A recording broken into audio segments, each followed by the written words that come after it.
Welcome to Family Gamer TV. We're back from our travels around New Zealand. I just wanted to do a few videos just updating you of the technology, the games, and the things we took with us on the road. Now, one thing which worked really well both before and after our trip was a particular app that we downloaded for our iPhones and iPads. Now, this is called the CoPilot Live app. And it's a navigation GPS style application, a little bit like other nav apps you can get on your smartphones and tablet devices. But what I really liked about the CoPilot, before we went, we could actually plug in all our different locations. So we could set up a route, do the research beforehand, put in the addresses, so that when we were out on the road, we didn't have any faffing around setting up where we would go next. We just pull up the app, look where we were, set the next waypoint, and away we go on our journey. And this worked really well to simplify the sort of route finding process. But also, the other thing I like about this is that it preloads all the map data on the app before you go. So by connecting to Wi-Fi at home, you could download all that data. So when you're out, we didn't take with us a SIM card or sort out any mobile data. We just decided to use Wi-Fi hotspots.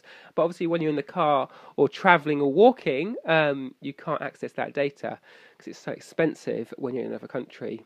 That wasn't a problem for the CoPilot app because all it looks at is the GPS signal. Now, that's not data, that's just a location signal that's free on the iPhone. It combines that with its maps it's already got loaded and then essentially works as if you were just browsing your map app on the iPhone. And this means it was really easy to find out where we were, both when we're travelling in the car, using the navigation and the turn-by-turn directions, but also just walking around. I did a few runs while I was out in New Zealand around different cities, and I used the CoPilot app in walking mode to work out where I was going and to see my progress around the route. Now, the final thing which I really liked about CoPilot Live was the fact it has these points of interest. Now, I think originally this may have just been sort of petrol stations, garages, and restaurants, but really that information, that data has been hugely expanded upon. So wherever we wanted to find locally, we could pull up the map, turn on the points of interest feature, and we could see all sorts of interesting places to go and see, things to do. As we said, restaurants, garages, which is really useful when finding your way around a city and a country maybe you're not familiar with.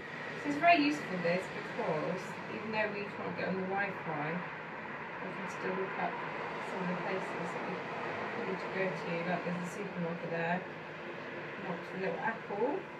And I just found the bank we're looking for.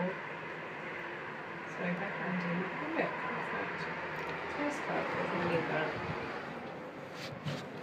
So there you go. I think this is one of the key reasons why taking technology, games with you on a trip overseas can actually make the experience much more enjoyable and much simpler, and sort of take away some of the sort of fear factor of travelling abroad. So that CoPilot app really helped us both in the planning stages when we were over here, and then obviously having that familiarity of that route we planned when we were out there, but also being able to access that information, do our route planning, do our route navigation without using any mobile data, for me made the CoPilot app really stand out.